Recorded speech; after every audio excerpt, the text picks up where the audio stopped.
আজকে বন্ধুরা আমি একটা খাসির মাংস বা মাটনের প্রিপারেশন দেখাবো। তার জন্য আমি নিয়ে নিয়েছি 1.5 কেজি মাংস, 1.5 কেজি খাসির মাংস। আমি মাংসটা হাত দিয়ে মাখবো এবং কত সহজেই রান্নাটা হবে তোমরা সেটাই শুধু দেখো। করতে কোনো ঝামেলা হবে না, খুব ঘরোয়াভাবে এটা রান্না করা যায়। আমি হাতটা খুব ভালো করে ধুয়ে নিয়েছি, কারণ হাত দিয়ে আমাকে মাখতে হবে আর এটা একটা হেলদি হ্যাবিট। তোমরাও সেটাই করবে, আশা করি সবাই করো। নমস্কার বন্ধুরা, আমি শতাব্দী আমাদের রান্নাঘর থেকে তোমাদের সবাইকে স্বাগত।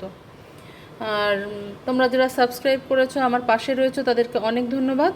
এবার তোমরা দেখতে থাকো আমি এই মাংসের মধ্যে কী কী অ্যাড করি। এটা কিছু নেই, শুধু আমি জল দিয়ে ভালো করে ধুয়ে পরিষ্কার করে নিয়েছি।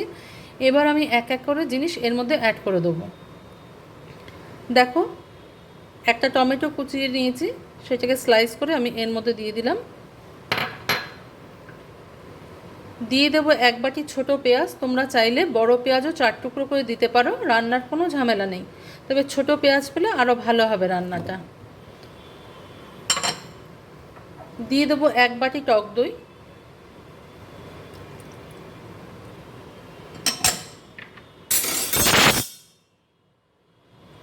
দিয়ে দেবো 1 বাটি রসুন গোটা, সবই গোটা দেখছো, শুধু আদাটা আমি একটু গ্রেট করে নিয়েছি, এটাও দিয়ে দিলাম।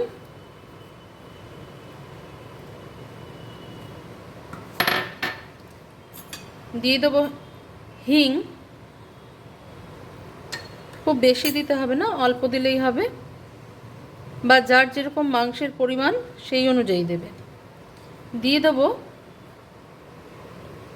2টো তেজপাতা, কয়েকটা দারচিনির টুকরো, কয়েকটা ছোটো এলাচ, লবঙ্গ, গোটা গরম মশলা, গোটা গোলমরিচ কয়েকটা, বেশি না, কয়েকটা কাঁচা লঙ্কা, আর এখানে রয়েছে জিরা আর শুকনো লঙ্কা, এটাও আমি দিয়ে দেবো। এটা একটু রাব করে নিতে হবে হাত দিয়ে, তারপরে তোমরা দিয়ে দেবে।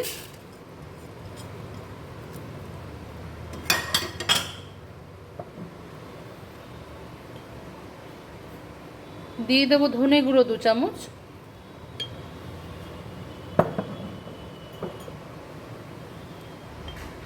দিয়ে দেবো জিরা গুঁড়ো 2 চামচ,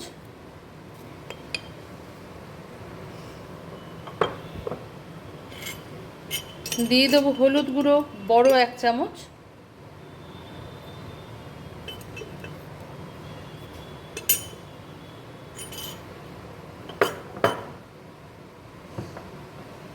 দিয়ে দেবো শুকনো লঙ্কার গুঁড়ো ছোটো 2 চামচ। এটা কিন্তু কাশ্মীরি শুকনো লঙ্কা নয়, এটা হচ্ছে ঝাল শুকনো লঙ্কা।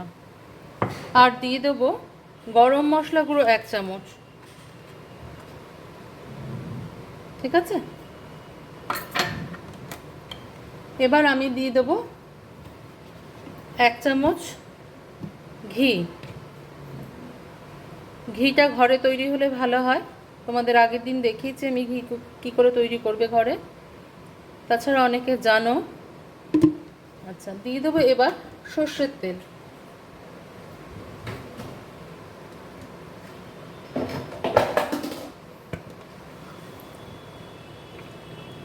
তোমরা যে যতটুকু তেল খাবে সেই পরিমাপে দিয়ে নেবে সর্ষের তেল। এবার আমি হাত দিয়ে ভালো করে মাংসটাকে মেখে নেব। দেখো হয়ে গেল কি সোজা। এবার তোমরা ভালো করে মাংসটাকে মাখবে, মাংসটাকে একটু মাখতে হয়। তোমরা একটা জিনিস খেয়াল করেছো যে আমি নুন দিইনি মাংসে, কেন দিইনি আর কেনই বা এখন দেবো না সেটা তোমাদের পরে বলবো। ভিডিওটা দেখতে থাকো পুরোটা, ভিডিও শেষে তোমরা জানতে পারবে আমি কেন নুনটা অ্যাড করিনি।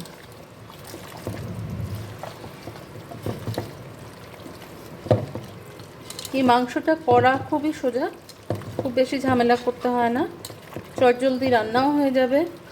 তোমরা প্রেশার কুকারে একবারে মাংসটা ধুয়ে নিয়ে একবারে প্রেশার কুকারে বসিয়ে দিতে পারো, কিন্তু আমি এখানে প্রেশার কুকার ইউজ করিনি।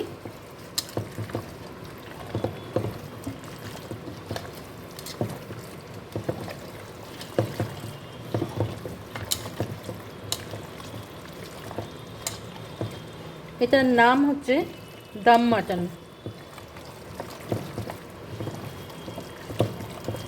খুব ভালো করে মাংসটাকে হাত দিয়ে মাখতে হবে।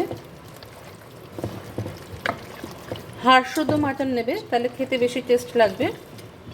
আমি আলু অ্যাড করিনি, তোমরা যারা আলু খাবে তারা আলুটা যোগ করে নিতে পারো। তবে আলুটা একটু সিদ্ধ হলে, এই মাংসটা একটু সিদ্ধ হলে তারপরে আলুটা যোগ করো, কারণ আলু তো তাড়াতাড়ি হয়ে গলে যাবেন না হলে।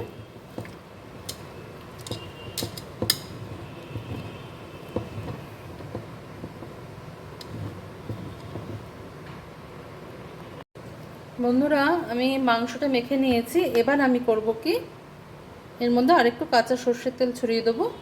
যে যেরকম তেল খাও সেই অনুপাতে দেবে। দিয়ে আমি এটা ঢাকনাটা বন্ধ করে দেবো। দিয়ে এটা আমি এবার স্টোভে বসিয়ে দেবো। দেখো বন্ধুরা, আমি পাত্রটাকে স্টোভে বসিয়ে দিয়েছি। তোমাদের ফাইনাল লুকটা একবার দিয়ে দিলাম। এবার দেখো, তোমরা যদি প্রেশার কুকারে করতে চাও করতে পারো, আমি এমনি পাত্রেই করছি। এটাকে ফুল আঁচে রেখে দিতে হবে কিছুক্ষণের জন্য। তারপরে তোমরা এটাকে স্লো ফ্লেমে আরও 1 ঘন্টা মতন রান্না করবে। স্লো কুক হতে থাকবে, তাহলে দেখবি মাংসের টেস্টটা আরও বেড়েছে।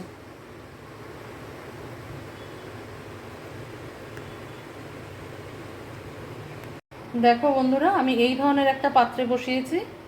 তোমরা চাইলে এই পাত্র ব্যবহার করতে পারো, বা প্রেশার কুকার বা কড়াইতেও করতে পারো। সেক্ষেত্রে তোমাদের মুখটা ভালো করে আটকে দিতে হবে। মাটনের পিসগুলো আমার একটু ছোট করে কাটা হয়েছে, সেই জন্য এটা। দেখো বন্ধুরা, মাংসটার থেকে জল বেরিয়েছে, তাছাড়া দই দিয়েছিলাম সেই জন্য জল বেরিয়েছে। আমি একটু নেড়ে দেবো এখন। তোমরা যদি মনে করো আলু দেওয়ার কথা দিতে পারো।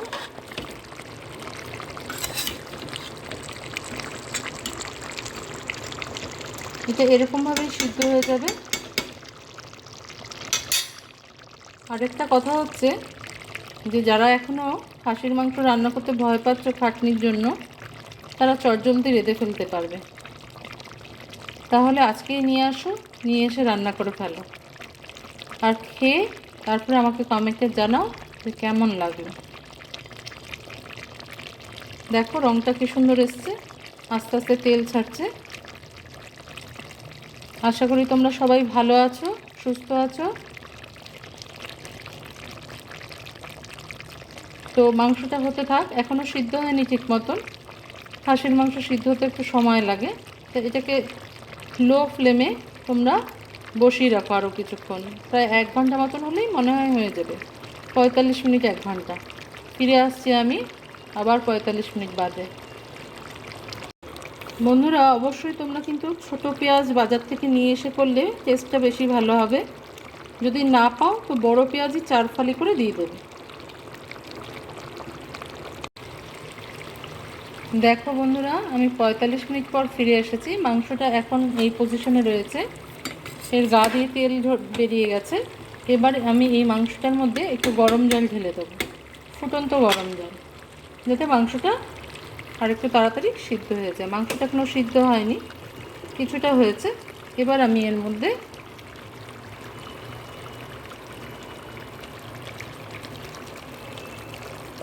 গরম জলটা ঢেলে দিলাম।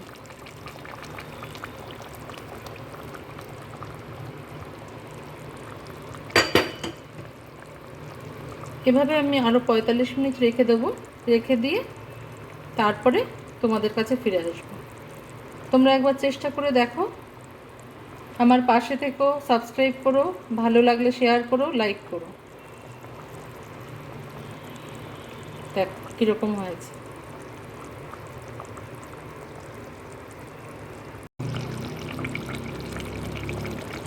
দেখো বন্ধুরা, আমার কিন্তু মাংসের ঝোলটা হয়ে গেছে, কারণ আমি এটাতে একটু গরম জল দিয়ে দেওয়ার সাথে সাথেই আমাকে দেখতে হলো যে মাংসটা সিদ্ধ হয়ে গেছে। আমি তোমাদের একটা তুলে দেখাচ্ছি। আর যাদের মাংসের কোয়ালিটির উপর তা সিদ্ধ কতক্ষণে হবে সেটা নির্ভর করে। তোমরা চাইলে প্রেশার কুকারেও দিতে পারো, কিন্তু স্লো কুকে করবে, তাহলে জিনিসটা ভালো হবে খেতে। আমার মাংসটা সিদ্ধ হয়ে গেছে, আমি তোমাদের দেখিয়ে দিচ্ছি। দেখো বন্ধুরা, এই দেখো। এবার আমি তোমাদের বলবো যে আমি কেন নুনটা অ্যাড করিনি। নুনটা যদি আমি আগে অ্যাড করে দিতাম মাংসে, তাহলে মাংসটা সিদ্ধ হতে সময় লাগতো, কিন্তু যেহেতু আমি নুনটা অ্যাড করিনি সেহেতু প্রেশার কুকার ছাড়াই আমার এই 1-1.5 ঘন্টার মধ্যে মাংসটা রান্না হয়ে গেল স্লো কুকে। যদিও প্রেশার কুকার দিলে আরেকটু তাড়াতাড়ি হয়, কিন্তু এই স্বাদটা তোমরা পাবে না। ঠিক আছে,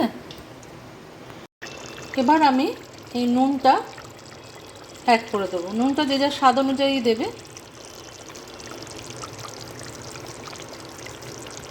আমি আলুও দিইনি, তোমরা যদি আলু খাও তো দিতে পারো, অসুবিধা নেই।